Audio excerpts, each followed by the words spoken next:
what's going on internationally.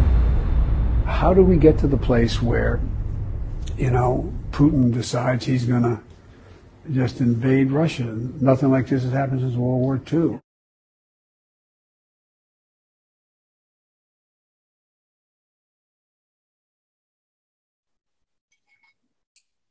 We go from here. John will go first.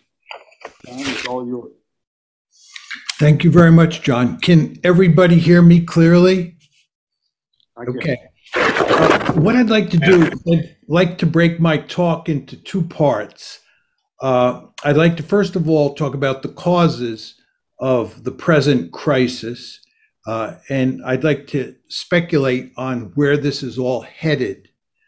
Now, with regard to the causes, it's very important to understand that who caused this situation is of tremendous importance because it involves assigning blame.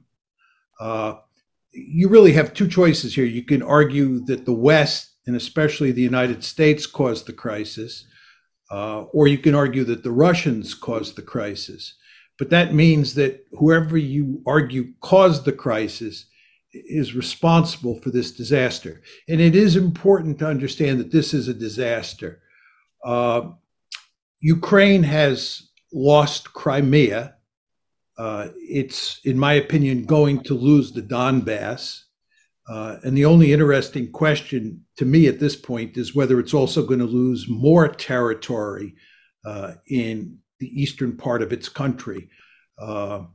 Furthermore, Ukraine's economy is wrecked. Its cities are in the process of being wrecked.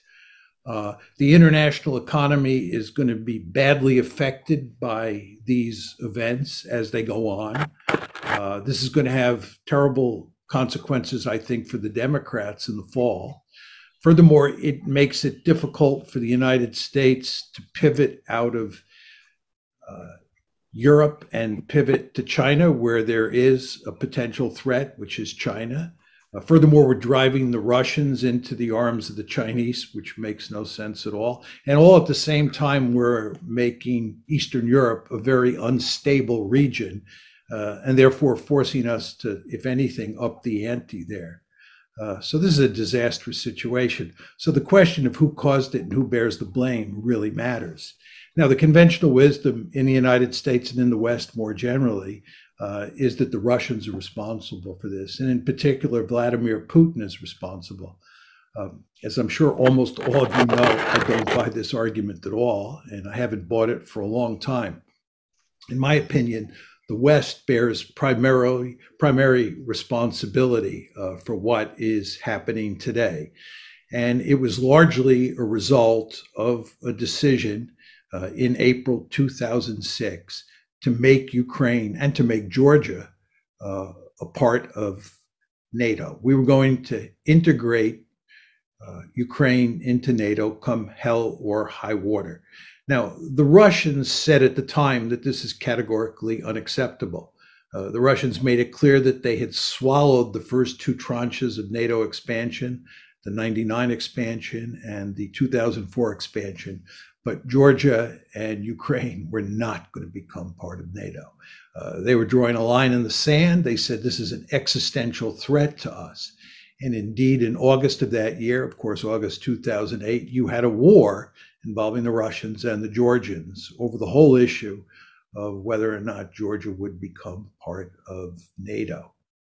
Now, it's important to understand that when we talk about Western policy and we focus on NATO and expansion of NATO into Ukraine, that actually Western policy had three prongs to it.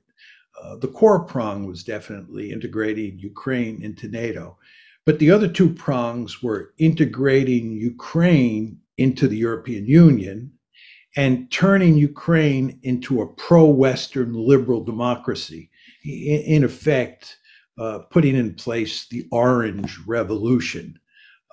And these three prongs of the strategy were all designed to make Ukraine a pro-Western country, a country in the West's orbit sitting on Russia's border. And again, the Russians made it unequivocally clear at the time that this was not going to happen. Now, the first crisis broke out in February 2014. The way I like to think about this is that you had a major crisis in February 2014, broke out that date. Then you had a major crisis breaking out in December of last year, that's December 2021, and on February 24th of this year, the war started. Now, what about this crisis in February of 2014, February 22nd to be exact? It was precipitated in large part by a coup that was supported by the United States that took place in Ukraine and resulted in a pro-Russian leader, President Yanukovych, being overthrown and being replaced by a pro-American prime minister. The Russians found this intolerable. At the same time, they were debating with the West and with the Ukrainians over EU expansion. And always in the background at that point in time was NATO expansion. This blew up, and it had two consequences. One is that the Russians, in effect, took Crimea away from Ukraine for themselves. They had no intention of ever letting Sevastopol become a NATO base. And the second thing that happened is that the Russians helped foster a civil war in eastern Ukraine. And of course, that civil war festered well after 2014. But the crisis really blew up in 2014. Then, starting about mid-year, and really heating up at the end of last year, I would say in December 2021, was a second major crisis. And the question is, what caused this crisis? And in my opinion, it was caused largely by the fact that Ukraine was becoming a de facto member of NATO. It's commonplace in the West, especially in Washington these days, to say that Ukraine had nothing to fear regarding, the United States had nothing to fear, Russia had nothing to fear regarding Ukraine becoming part of NATO. And Russia had nothing to fear because NATO was doing nothing to move forward Ukraine's incorporation into NATO. I think in a de jure sense, that's absolutely correct. But in a de facto way, that's wrong. What we were doing was we were arming the Ukrainians. And you want to remember, it's President Trump in December of 2017 who was under great pressure, who decided to arm the Ukrainians. So we were arming the Ukrainians, we were training the Ukrainians, and we were forming ever closer diplomatic ties with the Ukrainians. And this spooked the Russians. It especially spooked the Russians in the summer of last year when the Ukrainian military used drones against Russian forces in the Donbass region. It especially spooked the Russians last summer when the British drove a destroyer through territorial waters, Russian territorial waters in the Black Sea. It especially spooked the Russians in November when we were flying bombers within 13 miles of the Russian coast. So all these events, coupled with this de facto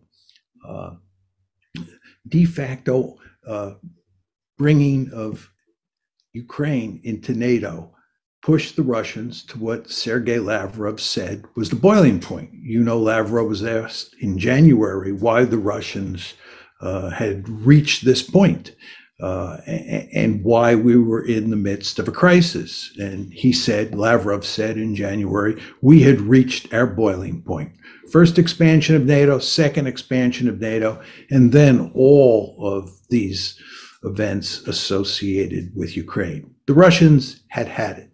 So you had a crisis of massive proportions, which of course resulted on February 24th in the Russians invading Ukraine. And we are now in the midst of a real war. This is not just a civil war in eastern Ukraine, which is what we had before February 24th.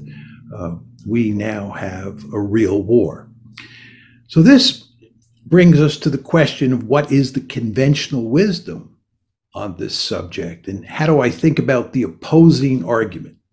The opposing argument is that this has nothing to do with NATO expansion. It's really quite remarkable. When you listen to people in the administration speak, and when you read editorials in the Washington Post, words like this are spoken. This has absolutely nothing to do with NATO expansion. I don't know how anybody can say that. The Russians have been saying since April 2008 that this is all about NATO expansion, that NATO expansion into Ukraine is an existential threat to them. But Americans simply refuse to believe that. Not all Americans, but many Americans, and certainly the policy elite in this country. And instead, what they have done is they've created a story that it is not American policy. It's not NATO expansion that's driving this train. Instead, it's Vladimir Putin. And it's the fact that Vladimir Putin is either bent on recreating the Soviet Union, or he's interested in creating a greater Russia. But whichever one of those two outcomes you take, he is ultimately an expansionist. He's on the march. And thank God we expanded NATO, because if we hadn't expanded NATO, he'd probably be in Berlin by now, if not Paris. This is the basic argument. He is an aggressor. There are a number of problems with that argument. First of all, before February 22nd, 2014, nobody was arguing that he was aggressor. Nobody was arguing that NATO expansion was required for the purposes of containing Russia before February 22nd, 2014. We didn't think he was a problem. And in fact, when the crisis broke out on February 22nd, 2014, we were actually shocked. If you go back and look at the newspapers at the time, the Obama administration was caught with its pants down. Why? Because they didn't think that that the Russians were aggressive. But of course, we had to invent the story after the crisis broke out so that we weren't blamed for what happened. We had to blame the Russians. So we created the story. Second reason you want to doubt this is that Putin has never said that he is bent on recreating the Soviet Union, or he's bent on creating a greater Russia. He's never said he was bent on conquering Ukraine and integrating it into Russia. There's no question that in his heart, he thinks that it would be appropriate for Ukraine to be part of Russia. In his heart, he's made it clear he'd love to bring back the Soviet Union. But he's also explicitly said that in his head, he fully understands that this is a bad idea. So if you look at what he said, there's no reason to think he's bent on recreating the Soviet Union or creating a greater Russia. To take this a step further, he doesn't have the capability. He doesn't have the capability for two reasons. First of all, he doesn't have a big enough military. This is a country whose gross national product is smaller than Texas's, right? This is not the former Soviet Union in its heyday. Furthermore, the Russians understand that occupying countries or occupying territory in Eastern Europe is a prescription for big trouble. Most of us on this call are old enough to remember the Cold War and all the trouble that the Soviets had. Think East Germany, 1953, Hungary, 1956, Czechoslovakia in 1968, constant trouble with the Poles. And one could argue that the Romanians and the Albanians were the biggest pain in the necks they ever faced. The Russians are surely sophisticated enough to know that not only do they not have the capability, but that occupying Ukraine, occupying the Baltic states would be like swallowing a porcupine. This would be crazy.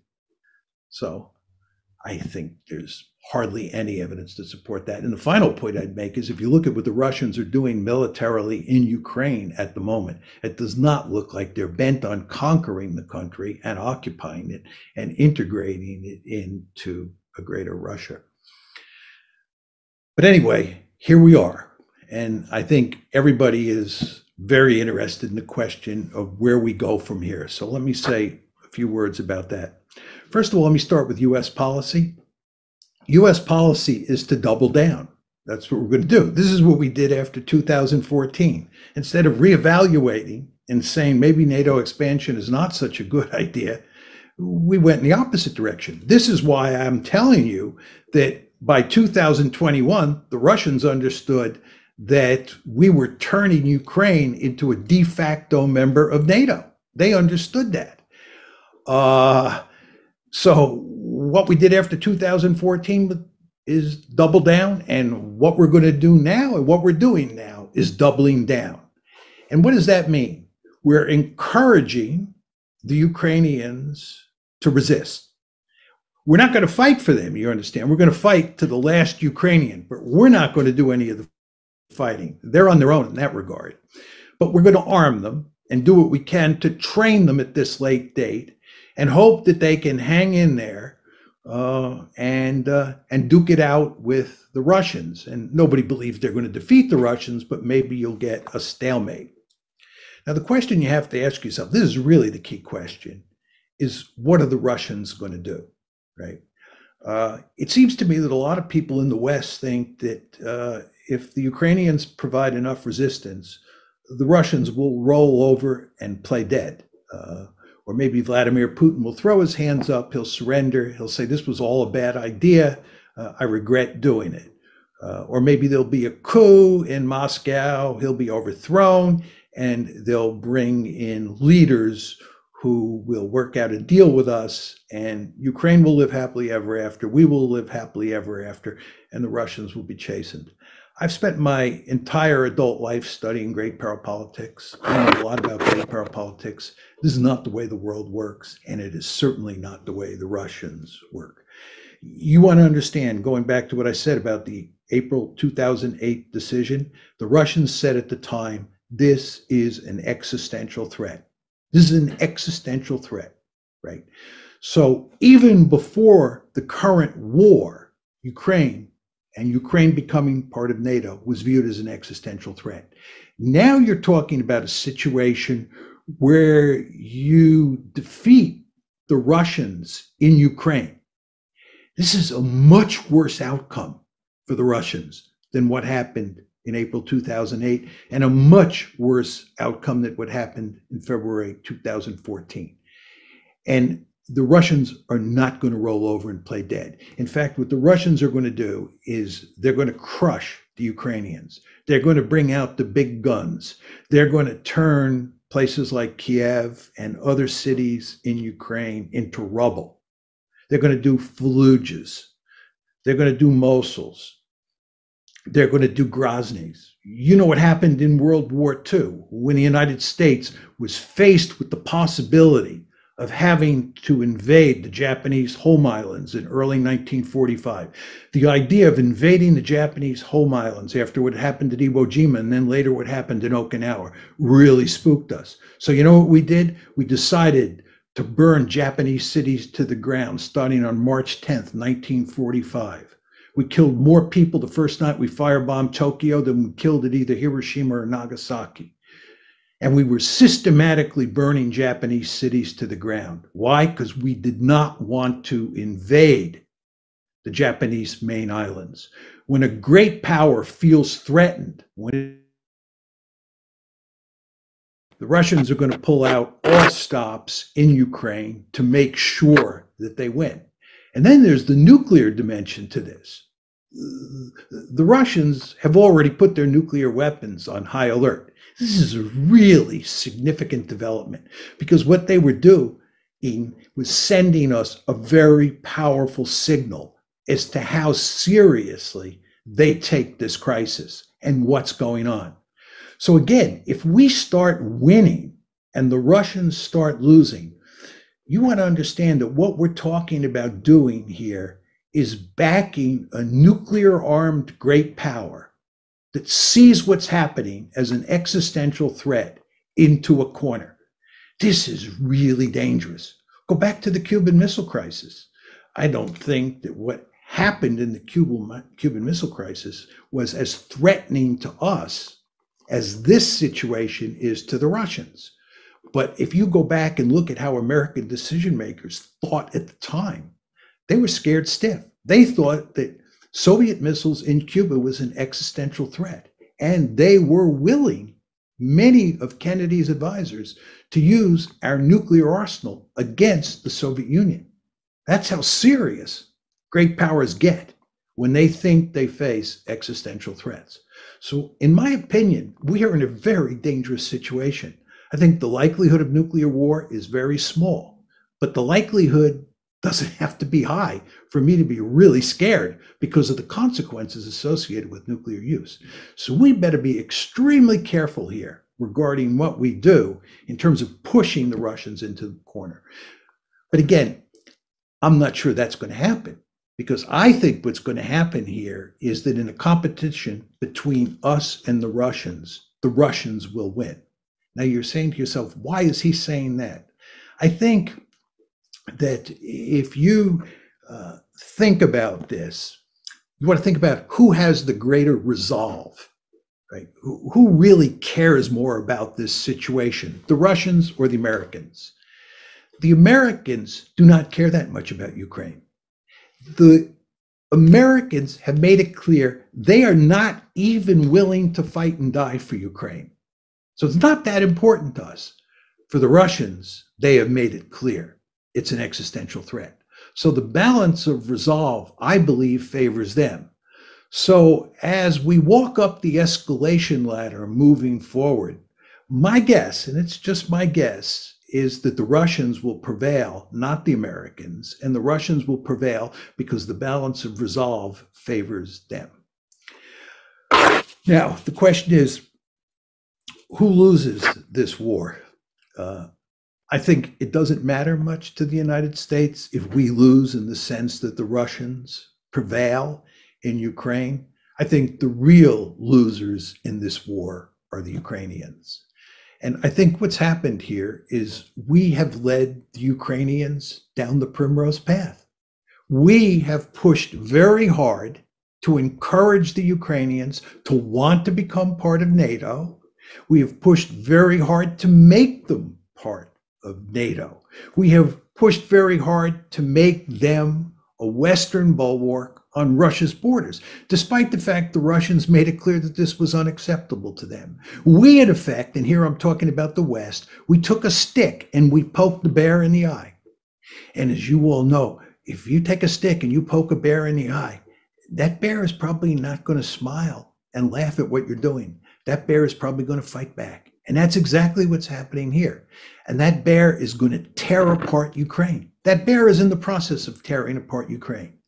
And again, we go back to where we started. Who bears responsibility for this? Do the Russians bear responsibility for this?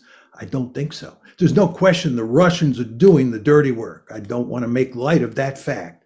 But the question is, what caused the Russians to do this? And in my opinion, the answer is very simple. The United States of America. Thank you. I followed your whole argument. But the one thing you left out is the agency of the Ukrainian people. You talk about this as if it's only the United States and Russia that has any stakes here. It seems to me the highest stakes are with the Ukrainian people.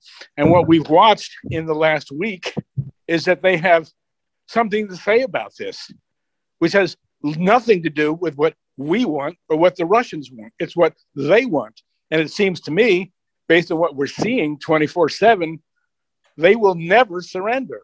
And the Russians will be faced with a situation much worse than they faced in Afghanistan. Well, we'll see whether that happens or not. There's no question that the Ukrainians have agency. I don't dispute that. And my view all along is that if the Ukrainians were smart, what they would do is divorce themselves from the United States, right? They've hitched their wagon to the United States. And your description of how the Ukrainians are behaving today is absolutely correct. And we're encouraging that, right? And as I said in my presentation, the question is, what are the consequences of that? you're quite confident that the Russians will lose in Ukraine the way they lost in Afghanistan. I would not bet a lot of money on that, but I would note that even if the Russians lose, in the process, they will destroy Ukraine. And from Ukraine's point of view, that's not a good thing. This is why my view is that Ukraine should have long ago divorced itself from the United States and worked out a modus vivendi with Russia. My view is if you're a reasonably small power in the international system and you live next door to a guerrilla, you have to go to great lengths to accommodate that guerrilla. And the last thing you want to do is poke that guerrilla in the eye, because the guerrilla will do great damage to you and it probably will never forget. I don't know if you're old enough to remember when Fidel Castro came to power in 1959, but shortly thereafter, we put sanctions on Fidel Castro and on Cuba. And those sanctions are basically still on Cuba. We've never gotten over the fact that Cuba behaved in ways that we considered to be unacceptable. And I think you have a similar situation here. And my view is, yes, the Ukrainians have agency, but if they were smart, they'd divorce themselves from the United States and try to work out a modus vivendi with Russia. I guess I'm unmuted if it's my turn. Can people hear me? Go ahead, Ray. Okay. John, I thank you for setting the stage so well and giving us the context. I particularly like the label that has been given to you as an offensive realist. Well, that sure comes through clear tonight, doesn't it? The U.S. is to blame? How offensive is that? I wanted to raise with John Mearsheimer. You made some comparisons to Russia's reaction, Ukraine, and the U.S. and Cuba, Fidel Castro, and how we viewed Cuba and Castro as a threat to our security interest and existential threat. And the response, we had the Bay of Pigs, the attempted assassinations of Castro that have out Operation Mongoose. We even had plans after the failed Bay of Pigs to invade. Do you think those responses of the United States were morally or legally legitimate responses that we made, that were an example that other countries should and can follow, or are they something that ought not to be followed?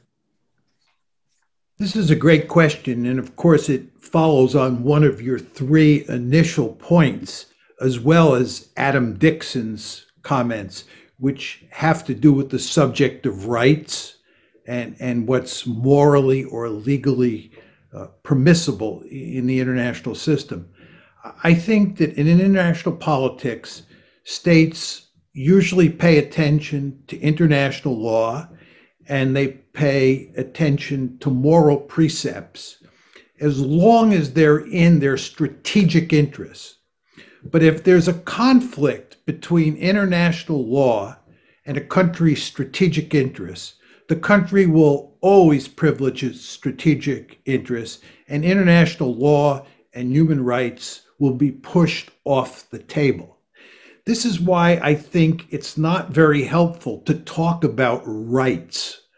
When you talk about whether Russia has the right to have a buffer state, or Ukraine has the right to have its own foreign policy, these are concepts that, in my opinion, get you into all sorts of trouble. In the international system, might makes right. And the United States would never tolerate a situation where Canada or Mexico invited, in a legal way, China to bring military forces into Toronto or Mexico City. We have a Monroe Doctrine, which is in our strategic interest. And our Monroe Doctrine says no distant great power is allowed to put military forces in the Western Hemisphere, period. End of story. What the Russians are doing here is they're basically articulating their own version of the Monroe Doctrine. They're saying you cannot turn Ukraine into a Western bastion on our border. It has nothing to do with rights, right? It doesn't matter whether Ukraine has the right to do this or that. We're saying they can't do it. Just like we're saying Cuba can't invite the Soviets to bring military forces into the Western Hemisphere. So for me, when you talk about great power politics, rights in the final analysis just don't matter. Might makes right. And the United States is a mighty powerful country. It's a mighty powerful country on purpose, and it does whatever it thinks is in its strategic interest. And if the rights say that's okay to do, good. But if the rights are at odds with what's in our strategic interests, we do what's in our strategic interests. Well, let me offer this, John. The Declaration of Independence. Now, maybe we departed from it, but it certainly spoke in terms of rights. You know, men and women, they're born with unalienable rights. And they also articulates a right and a duty to rise up and throw off a tyrannical government.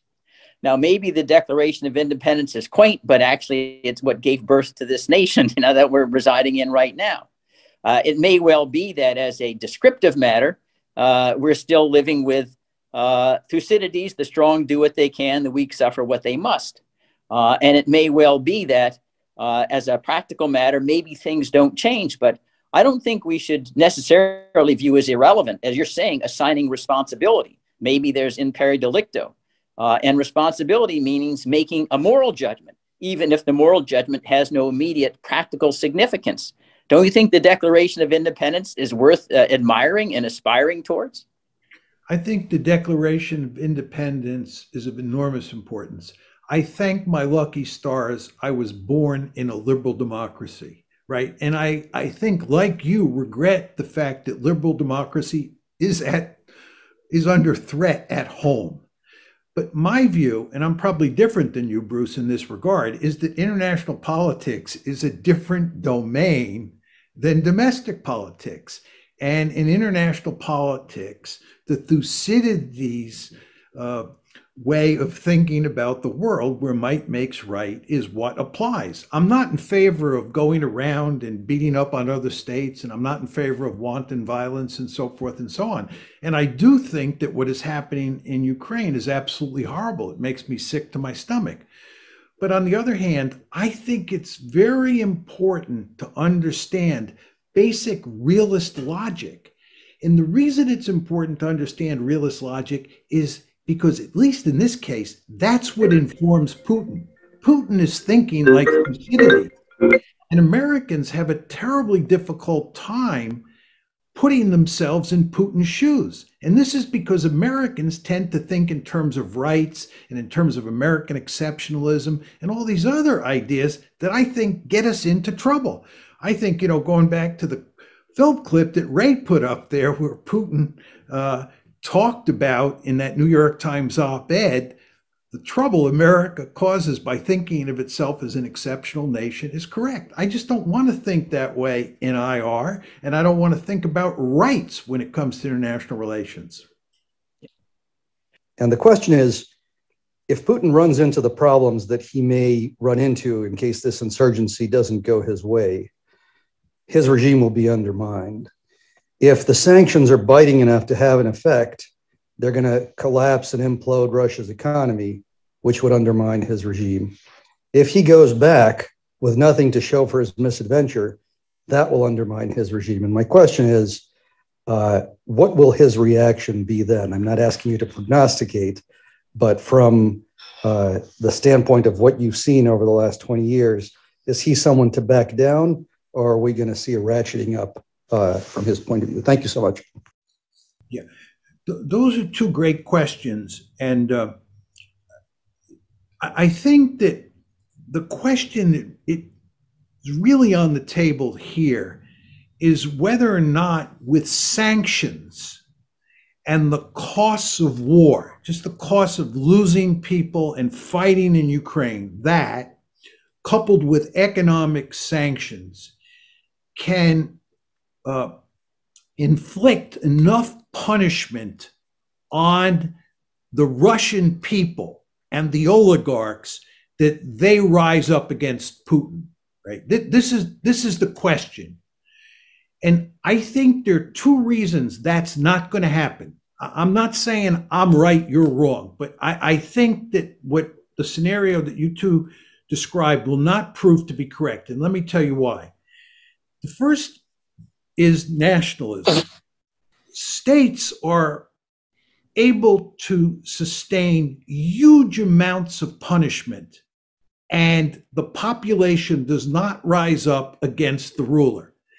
You want to think about what we did to Japan in World War II. You want to think about what we did to Germany. You want to think about the literature on sanctions, economic sanctions. Look at Iran.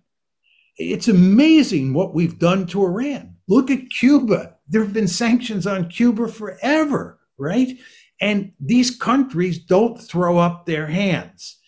So the first point I would make to you is nationalism is a very powerful force. And I think that the Russian people will rally around Putin. Second point I would make to you is, as a result of this, this talk that I gave that's ricocheting all over the internet, plus the New Yorker piece, I get like 1,000 emails every day. I can't even open up all the emails I get. But I've gotten a number of emails from Russians. These are educated people who are not hostile to me in any way. And I read those emails to say that you want to understand that you Americans are threatening Mother Russia. And what's going on here is not simply a case of Putin misbehaving and us liking the Americans. And what's going to happen here is we're going to overthrow Putin. The emails I'm getting, and this is not a scientific sample, but it is consistent with my general point about nationalism, is that the more we push against the Russians in Ukraine and the more we threaten the regime, the more that people will rally around Putin. Now, again, I could be proved wrong on that, but my bet is that he'll be able to withstand the sanctions.